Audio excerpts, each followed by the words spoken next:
बोलिए सियापति रामचंद्र भगवान की, बोलिए सदगुरुदेव भगवान की, बोलिए शंकर भगवान की।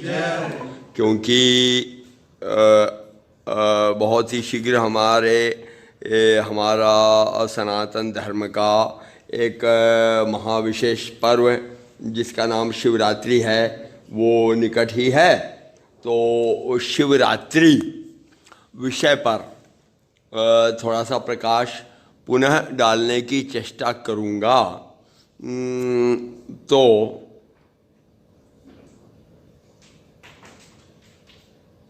इसमें बात यह है मेरे भाइयों, मेरे सनातन धर्म के अनुयायियों और फॉलोअर्स और पालन करने वालों और अनुकरणीय करने वालों भाइयों, आप सबको नमस्कार है। नमस्कार से काम नहीं चलेगा, तुम सबको धन्यवाद, धन्यवाद से काम नहीं चलेगा, तुम सबको साधुवाद है। साधुवाद का मतलब साधुवाद से भी काम नहीं चलेगा, तुम सबको ग्रेट ग्रेट ग्रेट ग्रेट ये है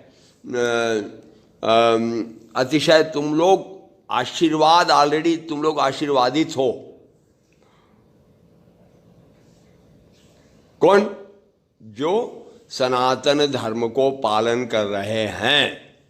सनातन धर्म क्या है और अन्य धर्म क्या है?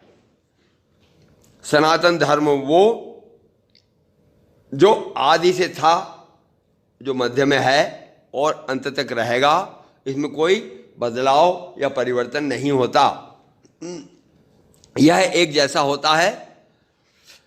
असनातन धर्म क्या है?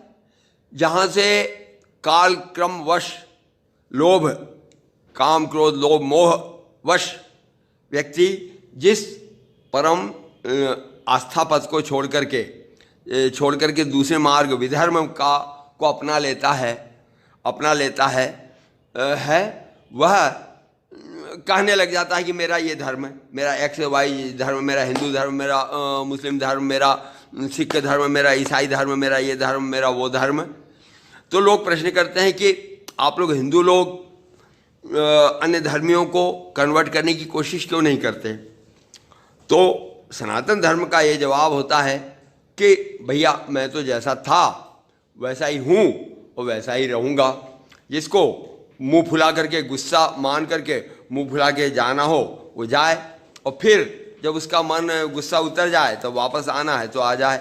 मैं तो यथावत खड़ा हूँ, क्योंकि ये संसार, ये हिमालय पर्वत, ये गंगा नदी, ये वायु, ये पर्वत, ये सूर्य, ये तो यथावत खड़े हैं। अब तुम बुरा मान करके धूप में न निकलो तो इसमें सूर्य क्या गुस्सा करेगा? क्यों सूर्य को क्यों बुरा लगेगा? या आप बुरा मान करके वायु को न लो तो वायु को क्या फर्क पड़ना है? वायु तो यथावत रहेगा, हिमालय पर्वत आप न जाओ। तो इस तरह से सनातन धर्म का स्वरूप है। एक बात यहाँ पर तो अब हम फिर शिवरात्रि और की पर आ जाते हैं। तो शिवरात्रि पर जब हम आ जाते हैं तो आप लोग सभी लालायित रहते हैं शिवरात्रि मनाएं, और हमारे समस्त हिंदू भाई अर्थात सनातन धर्मी जो हैं वो शिव जी की पूजा करने के लिए लालायित हैं। पर पहला प्रश्न आगे खड़ा हो जाएगा कि शिव जी क्या है? शिव जी को देखने जाओ तो वहाँ पर एक लिंग का स्वरूप देखने को मिलता है, आपको एक लिंग का स्वरूप देखने को मिलता है। अब आप लोग शिव भगवान, वो लिंग स्वरूप को शिव जी का स्वरूप मान करके उनमें जल, पत्र, पुष्प, फल, घृत, मिठाई जो आपसे अर्पण हो सकता है वो कराते हो, और धन, तन मन धन जो कुछ अर्पण कर सकते हो वो करते हो, और श्रद्धा मान करके वापस आ जाते हो।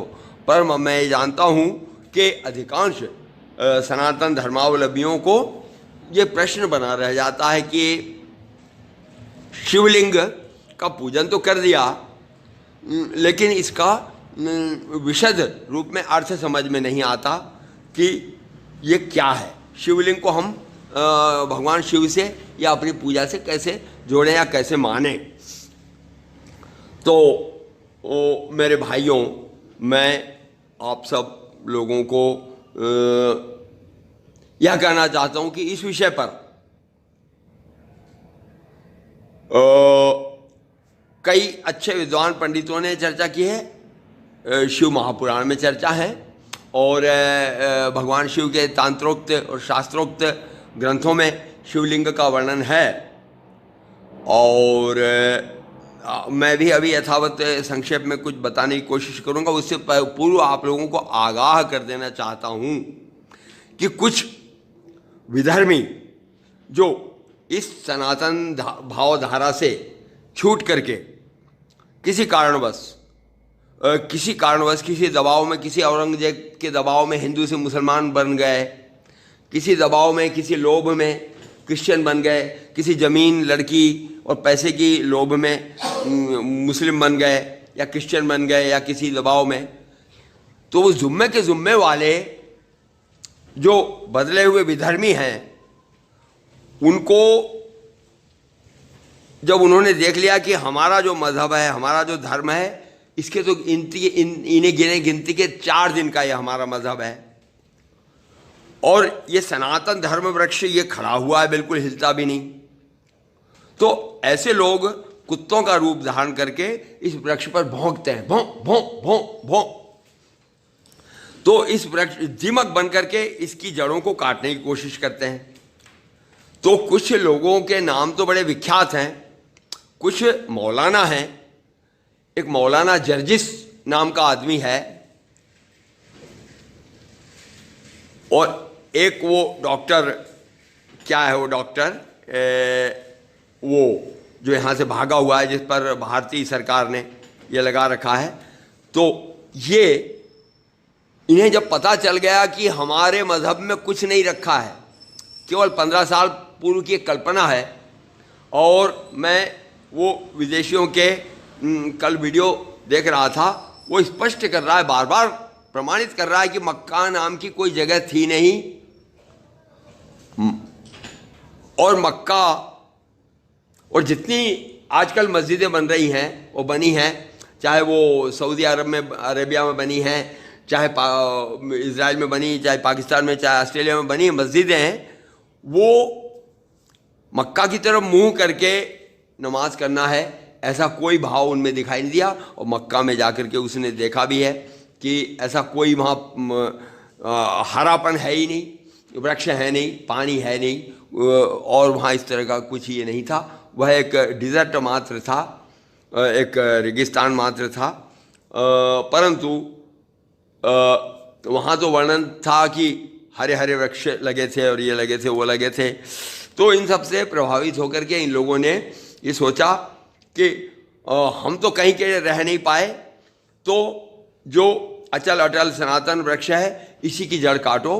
तो वो मौलाना जर्जिस नाम का जो आदमी है, वो इतनी गंदे तरीके से इस सनातन धर्म की और इस शिवलिंग की व्याख्या करता है कि कृपया आप सब लोगों से आह्वान है, निवेदन है कि इस व्यक्ति पर, वैसे तो भारत सरकार को तत्काल इस पर बैन लगाना चाहिए, इस व्यक्ति पर, और इसे समुचित दंड देना चाहिए जो किसी के धर्म को आहत कर रहा है। परंतु आप लोगों से निवेदन है कि इस व्यक्ति के इस टिप्पणी को मत सुनो कि शिवलिंग था। अब शिवलिंग को, ये तो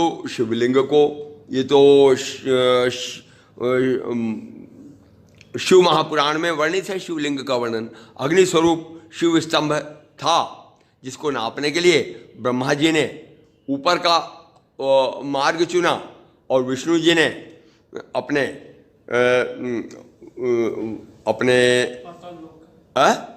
पाताल लोक का मार्ग चुना, और दोनों के दोनों अनंत काल तक यात्रा करते रहे। और इससे इस ब्रह्मांड रूपी शिवलिंग का जब कहीं और छोर नहीं मिला, तो वो दोनों वापस आए। विष्णु जी ने सच बोल दिया कि मैंने इसका कोई अंत नहीं पाया। ब्रह्मा जी ने झूठ बोला। अपने झूठ को प्रमाणित करने के लिए उन्होंने गौ माता से झूठ बुलवा दिया। तब से गौ माता भी अभिशप्त हो गई, और गौ माता को इस कलयुग में गंदे पदार्थ खाना पड़ता है। ये गौ माता को अभिशाप दिया गया। तो और ब्रह्मा जी को परंतु यह व्यक्ति इतनी गंदी व्याख्या कर रहा है इस शिवलिंग के बारे में।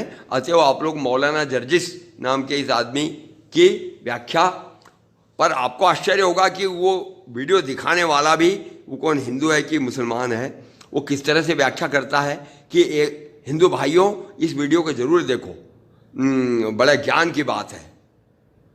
हालांकि वो इस तरह से आपको आकर्षित करके आपके धर्म को खंडन करने की कोशिश करता है। ऐसे व्यक्तियों पर बैन लगना चाहिए। ये लोग समाज के और धर्म के विद्रोही हैं और शत्रु हैं, दुश्मन हैं। इनके मन में कलंक और क्लेश भरा हुआ है। तो आइए हम लोग शिवरात्रि और शिवलिंग पर थोड़ी सी संक्षेप में चर्चा करने की कोशिश करें। और यह तांत्रोक्त विधान है और शिवलिंग की का स्वरूप जो है मैं समझता हूँ कि भगवान श्री कृष्ण जी के का कालक्रम 5000 वर्ष पूर्व समाप्त हुआ है। 5000 वर्ष से कलयुग चल रहा है। 5000 वर्ष से पूर्व भगवान श्री कृष्ण का वर्ष का था, उससे पूर्व भगवान राम का समय था। भगवान राम का समय इसका दुगना था। परंतु हम भगवान राम के जीवन चरित्र में देखते हैं कि भगवान श्री राम ने रामेश्वरम में शिवलिंग की स्थापना करी थी। तो शिवलिंग का स्वरूप जो है वह और भी प्राचीन माना जाता है और ये अति प्राचीन शिवलिंग का स्वरूप है। अब आप ये देखिए कि ये शिवलिंग हालांकि आपको समझ में नहीं आता होगा, परंतु ये एक बहुत स्वाभाविक और आपसे संबंधित विज्ञान का स्वरूप है।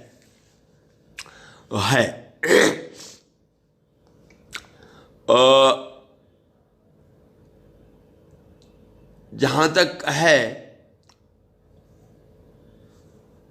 आइए हम इस शिवलिंग को 3 अलग अलग चरणों में अध्ययन करने की चेष्टा करें। तो एक लिंग शब्द तो आपके यहाँ जगत इसमें प्रचलित है, चराचर लिंग शब्द। तो इसमें आप लोग स्त्रीलिंग, पुल्लिंग, नपुंसक लिंग आदि आदि लिंग करके बोलते हैं। परंतु एक लिंग का स्वरूप का अंश, उस महाशिवलिंग का थोड़ा सा अंश हर प्राणी के अंदर में भगवान ने दे रखा है। हर प्राणी के अंदर में उस शिवलिंग का थोड़ा सा अंश दे रखा है।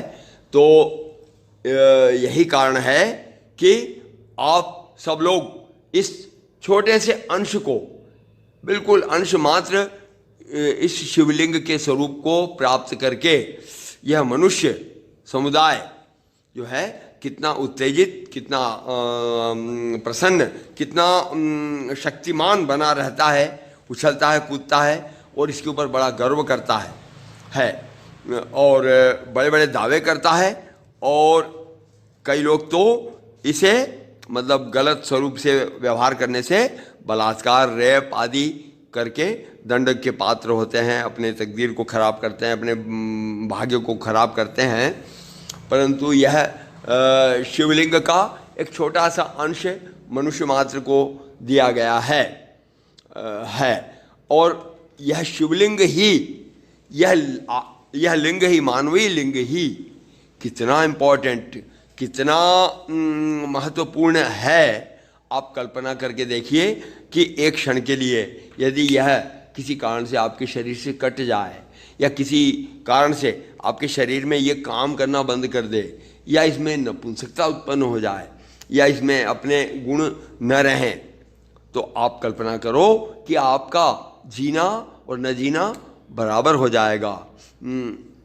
आपके लिए जीवन और मृत्यु बराबर हो जाएगी, क्योंकि आप अपने आप को निर्लिंग पाओगे, निर्लिंग, लिंग रहित पाओगे और आपके जीवन में आयाम और स्फूर्ति और प्रसन्नता और जीवन और मुस्कुराहट और प्रसन्नता और सुंदरता और जीवन जीने का आशा उत्साह तभी तक है जब तक कि इस शिवलिंग का स्वरूप अंश मात्र आपके शरीर पर लगा हुआ है।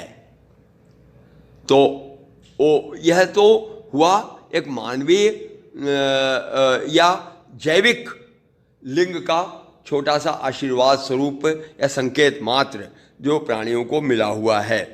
और इससे ऊपर यदि हम चलें तो प्रत्येक शरीर की बनावट, प्रत्येक शरीर की, कम से कम प्रत्येक मानवीय शरीर की बनावट जो है वो शिवलिंग की आकृति की है, शिवलिंग की आकृति की है। तो शिवलिंग को हम जैसे देखते हैं कि एक लंबायमान रूप से है और धरती से आकाश की ओर उठता हुआ है। तो मेरे भाइयों, आप सबका भी स्वरूप उस शिवलिंग के स्वरूप में है और आप सब लोगों के भी पैर इस धरती पर टिके हुए हैं और आपका सिर आकाश की तरफ बढ़ रहा है। और आपको भी मतलब दूध, घी, ऐश्वर्य, धन आदि की आप भी ये जलधारा अपने ऊपर बहवाते हो और इसी से आपका जीवन पुष्ट होता है। सुगंधिम पुष्टिवर्धनम ओम त्रयंबकम यजामहे सुगंधिम पुष्टिवर्धनम उर्वारुकमेव बंधनान् मृत्योर्मोक्षीमामृतात्। तो यह जितना ऐश्वर्य, जितना धन, संपदा, ऐश्वर्य, लक्ष्मी, सुख और अन्न, धन, दौलत जो आप प्राप्त करते हो उतनी आप पुष्टि का अनुभव करते हो। और तो यह हुआ आपके शरीर का, आपके मानवीय जीवन का स्वरूप। तो उसका स्वरूप भी हम शिवलिंग की भांति ही देखते हैं। जिस तरह से शिवलिंग एक प्राकृतिक प्रकृति स्वरूपा योनि के ऊपर स्थापित है, इसी तरह से आपका जो मानवीय शिवलिंग है यह भी एक धरती रूपी योनि के ऊपर स्थापित है। और आप जो हैं इसमें चलायमान होते हो और आप जो है जीवन को सुखमय भोगते हो और सदा सर्वदा उस सुख और आनंद में स्फूर्तमान बने रहते हो। तो मानव मात्र का जो दर्शन है वह भी हमें एक शिवलिंग के रूप में करना चाहिए। और जो तीसरा स्वरूप है भगवान शिव का और शिवलिंग का, वह ये है कि ये धरती, ये सातों समुद्र, ये सातों जो हैं कि धरती के विश्व के अंश, जो 7 भूखंड और 7 पर्वत और इनसे बनी हुई ये संपूर्ण वसुधा जो है, ये वसुधा उसकी योनि है। और इस वसुधा के नीचे से पातालों से लेकर के अनंत आकाश तक, अनंत पाताल तक, अनंत आकाश तक जो एक चैतन्य स्वरूप, आत्म स्वरूप,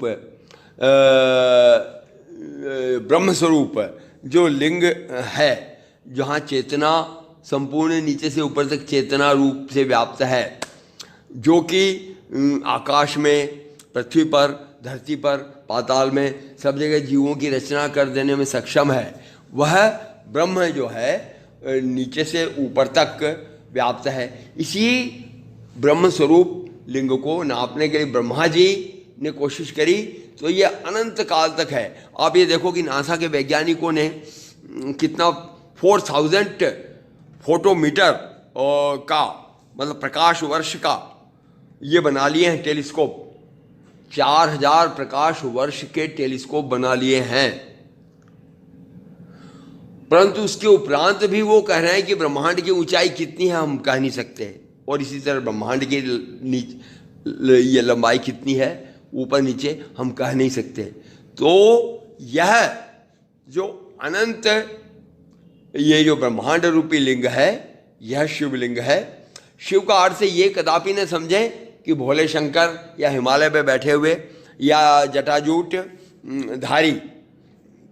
शिव का अर्थ है ब्रह्म, शिव का अर्थ है सत्य, शिव का अर्थ सत्यम शिवम सुंदरम, शिव का अर्थ है ब्रह्म, शिव का अर्थ है भगवान, शिव का अर्थ है अल्लाह, शिव का अर्थ है सनातन, शिव का अर्थ है शाश्वत, शिव का अर्थ है ईश्वर, गॉड, खुदा, व्हाट एवर, कॉन्शियसनेस, चैतन्य, परम सर्वव्याप्ति चैतन्य। तो उस शिव का यह जो धरती से और पाताल से लेकर के आकाश तक जो फैला हुआ विस्तृत स्वरूप है, यह शिवलिंग है। और यह शिवलिंग किस योनि पर रखा हुआ है? यह रखा हुआ है है यह जो प्रकृति रूपी योनि है। प्रकृति योनि माने अष्टधा प्रकृति। इसमें पंच तत्व हैं, धरती, जल, अग्नि, वायु और आकाश, ये और तथा मन बुद्धि चित्त अहंकार, ये यह प्रकृति रूपी योनि है। और इसमें आपके 6 मौसम हैं ग्रीष्म, वर्षा, शरद, शिशिर, हेमंत और बसंत, ये 6 ऋतुओं से युक्त और 7 अनंत समुद्र, अनंत नदियों, अनंत आकाश पाताल तारों से सुसज्जित यह जो प्रकृति है, इस प्रकृति पर वह अनंत शिवलिंग रखा हुआ है और हम सब का अंतिम जो है नियति उसी स्वरूप में प्राप्त करने के लिए ही आप बार बार जन्म ले रहे हो और बार बार मर रहे हो। वह स्वरूप क्या है? लीयते इति लिंगम। लीयते प्रलीयते इति लिंगम। आप जिसमें लीन हो जाते हो, आप जिसमें लय को प्राप्त होते हो, वह शिवलिंग है। तो मतलब आपका ये बार बार जन्म लेना और मृत्यु को प्राप्त होना का मतलब यही है कि आप उस प्रकाश स्वरूप, आनंद स्वरूप, अमर स्वरूप, सनातन स्वरूप, शाश्वत स्वरूप, सदा सर्वदा कालों का काल, अकाल और शाश्वत स्वरूप, शुद्ध चैतन्य स्वरूप, जो हर जगह चैतन्य रूप से है, जो वो सब कुछ कण कण की घटना जानने वाला जो ईश्वर है, जो ब्रह्म है, जो राम है, जो कृष्ण है, जो शिव है, जो अल्लाह है, जो गॉड है, जो खुदा है, जो गुरु है, उसको, उस ब्रह्म को ही शिव कहा जाता है। शिव का अर्थ ये कदापि न समझें कि हिमालय पर बैठे हुए जटाजूटधारी सिर में गंगा, यह तो भगवान भोलेनाथ का रूप है। शिव का अर्थ है सत्यम शिवम सुंदरम। जो ब्रह्म है वो सदा सर्वदा शिव के स्वरूप हैं। तो वह ब्रह्म ही हम सबका जो है अंतिम नियति है। वह ब्रह्म सदा ही आनंद स्वरूप है, वह ब्रह्म सदा ही प्रकाश स्वरूप है, वह ब्रह्म सदा ही अमर स्वरूप है, अमर है। वह ब्रह्म सर्वज्ञ है, सब कुछ जानने वाला है। वह ब्रह्म विज्ञान स्वरूप है, वह ब्रह्म चैतन्य स्वरूप है, वह ब्रह्म जो है सर्व सक्षम है, सब कुछ करने में सक्षम है। तो हम लोग अभी जीव हैं, मनुष्य हैं, शूद्र हैं, हम सब कुछ करने में सक्षम नहीं है, सब कुछ नहीं जानते। क्यों? क्योंकि हम अभी ऊपर से नीचे भी जा पाएँ कि नहीं जा पाएँ हमें पता नहीं। हम आज की रात ढंग से सो पाएँ या सुबह जीवित मिले या न मिले ये भी पता नहीं, क्योंकि हम अंधकार में हैं, वह ब्रह्म प्रकाश में है। तो वह ब्रह्म ही आपके आत्मा के रूप में बैठा है, आत्मलिंग के रूप में बैठा है। गिरजामती तो आत्मा तो आत्मा रूपी जो शिव हैं उनकी स्थिति कैसे की जाती है? आत्मा त्वम, वो शिव है भगवान शंकर, आत्मा त्वम है भगवान शंकर, तुम आत्मा हो। आत्मा त्वम गिरिजामती, जो पार्वती है आपकी, ये हमारी बुद्धि है। आत्मा त्वम गिरिजामती सहचरा प्राणा, आपके जो चेले चपोटे या भूत प्रेत हैं वो प्राण हैं, हमारे शरीर के प्राण। आत्मा त्वम गिरिजामती सहचरा प्राणा शरीरम ग्रह, इस शरीर रूपी ग्रह में हे भगवान शंकर आप बैठे हो और आपकी पूजा करना है। तो क्या करना है? पूजा ते विषयोपभोग रचना।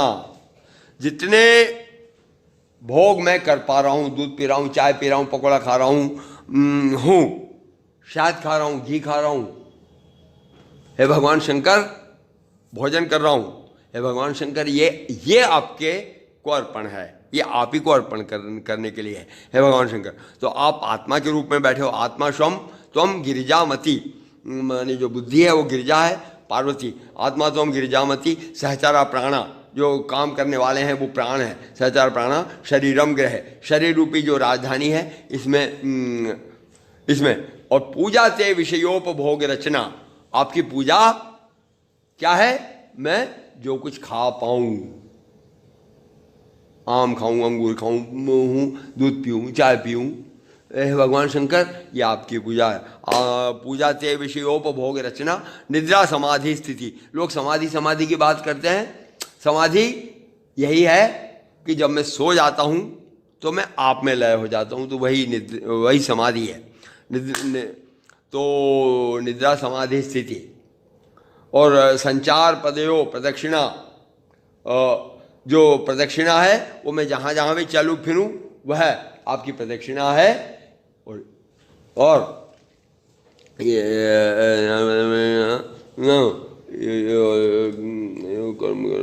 तदखिलम शंभो तवारा, यम यम कर्म करोति तदखिलम शंभो तवारा आराधनम। शंकर भगवान आप कहोगे कि धतूरा नहीं लाया, फूल नहीं लाया, आंख नहीं लाया, जल नहीं चढ़ाया। यो यो कर्म करो मी अखिलम, मैं दिन भर में सुबह से शाम तक उठ करके जो जो कर्म करूं, हे शंकर भगवान यही सब आपको मैं फूल के रूप में अर्पण करता हूं। तो आत्म रूप से जो बैठे हैं वह भी शिवलिंग आप में बैठे हैं, और आपका शरीर जो है वह शिवलिंग का स्वरूप है। और हम सबको इस ब्रह्मांडीय शिवलिंग का चिंतन करना चाहिए, और इस ब्रह्मांडीय शिवलिंग का चिंतन करना चाहिए। और हम मतलब एक दूसरे को भी, जितने मनुष्य मात्र हैं सब में शिव का ही दर्शन करें, सबको शिव का स्वरूप ही समझें। और शिवरात्रि, रात्रि का अर्थ है रति, रति मतलब प्रेम, प्रेम। तो जहाँ जहाँ भी शिव है, जहाँ जहाँ भी शिवलिंग है, रति वहीं वहीं है और प्रेम वहीं वहीं है। तो इस तरह से आओ हम अपने आपके जीवन को शिवलिंग में समाहित करके और इस ब्रह्मांडी शिवलिंग से एकीभूत करके शिव का स्वरूप प्राप्त करें। और शिव का स्वरूप प्राप्त करके हम अजन्मा, अमर, अमृत्यु को प्राप्त होने वाला, सदा सर्वदा शाश्वत रहने वाले, सर्वज्ञ, सर्वसक्षम, सर्वशक्तिमान उस शिव का स्वरूप प्राप्त करें, जो कि पाताल से लेकर के आकाश तक जो ब्रह्म प्रकाश स्वरूप ब्रह्म है वो हमारा स्वरूप है। और यह प्रकृति स्वरूपा जो योनि है, इस योनि में जो भगवान शिव विराजमान हैं, उस ब्रह्मांडीय शिवलिंग की हम आराधना करके और अपने जीवन को जो है वो वास्तविक स्वरूप में प्राप्त करें। और जब तक आप वो प्राप्त नहीं करते हो तब तक ये जीव रूपी इस शिवलिंग में हो तुम। तो शिवलिंग में ही ये सारा संसार है। तो आइए हम उस परम शिवलिंग में, शिवरात्रि पर परम शिवलिंग में का ध्यान करें और उसमें लय होने की कोशिश करें। बोलो शंकर भगवान की।